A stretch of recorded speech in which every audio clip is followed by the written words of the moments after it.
కషాయం తయారు చేసుకోవడానికి కావలసిన పదార్థాలు: హరితకీ చూర్ణం, ఉసిరి చూర్ణం, ముస్తా చూర్ణం, చందన చూర్ణం, యష్టి మధు చూర్ణం.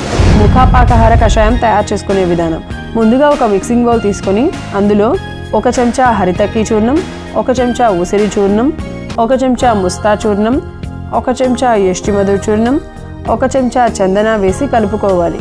ఆ తర్వాత స్టవ్ వెలిగించి గిన్నె పెట్టుకొని 2 గ్లాసుల నీళ్లు పోసి వేడి చేసుకోవాలి.